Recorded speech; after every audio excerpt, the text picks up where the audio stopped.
Today, we're going to talk about job hops and how important is it on your resume. So, there are cases in which people have hopped 4 to 5 jobs in the last 2 years, and now they are facing problems because recruiters are judging them. Recruiters see them as somebody who is not stable, who has switched multiple jobs in the last 2 to 3 years, and that's why the recruiters are considering other candidates. So this happens a lot in India, but outside India this may not be a bigger issue because people work on contract basis, which means people work for 6 months with one employer or one client. For another 9 months or 3 months they may work with some other client or some other employer. So in US or outside India this culture is very different, but in India there are high chances that people will judge you based on the number of hops on your resume. So you have to be a little sensitive about it. So also the bigger question is, what is the right time to switch? Which means after how many years of time spent in one single company should you switch?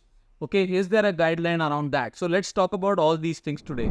First of all, whether recruiters entertain you or not, or whether interviewers give a lot of value to number of hops will depend on your skill set and experience and the demand in the market for that skill set and experience. If you have a skill set which is in demand, which means there is limited supply but a lot of demand, recruiters will ignore the number of hops because they want to hire you at any cost. They have business which is waiting and they don't want to lose you. So they will ignore number of hops on your resume in that particular case. Versus if you are somebody who is having vanilla skills, which means the skill is okay, a lot of people have that skill, the demand is not that great, supply is very high, which means recruiters have the luxury to either select you or select somebody else. So in this particular case, they may look at your resume and say, oh, this candidate has hopped so many jobs, let's not consider him or her, let's look at somebody who is more stable.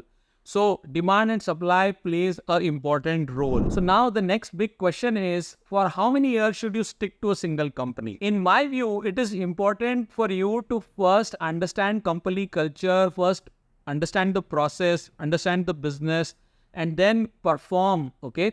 So at least 6 to 9 months will go into all of these things, and then maybe another year to prove yourself to the client or to your management, etc. So 2 years is a good time to stay in a single company. Also understand the growth prospects, also understand or get chances to work on different technologies or different domains or perform different type of roles. So I think 3 to 5 years or 2 to 5 years is a good time to stick to one company and then switch.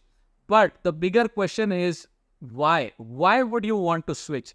Is it money? Is it work-life balance? Is it that your relationship with your co-workers, your client or your boss is not working well? Is it a toxic environment? There can be so many reasons.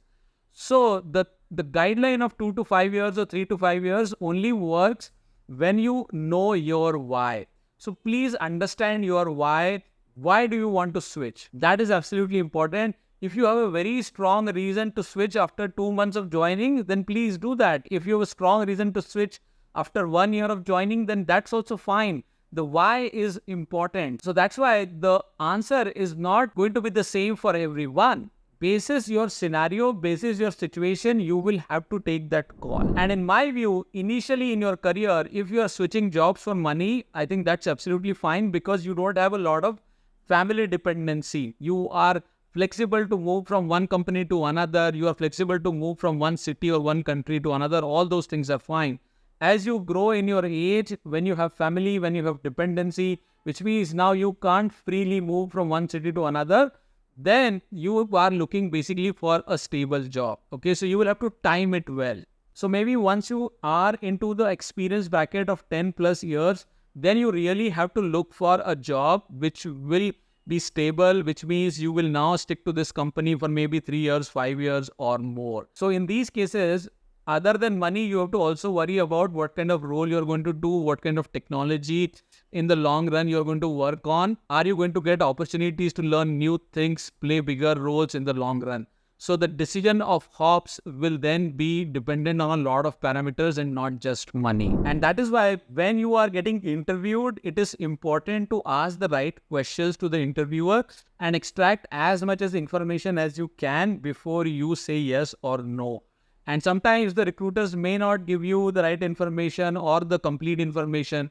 And that's why talking to somebody who's going to hire you, with whom you are going to work, the hiring manager, if you're able to get on a call with them, then I think the decision making will be a lot more informed. You will be able to take the right decisions because you will get the right information from the person with whom you're going to work. All right, I hope you're able to resonate with all these points. Let me know what you think about it in comments. If you are new to the channel, please subscribe. If you like the video, hit the like button and share it in your WhatsApp groups. I will see you in another video soon. Take care and bye for now.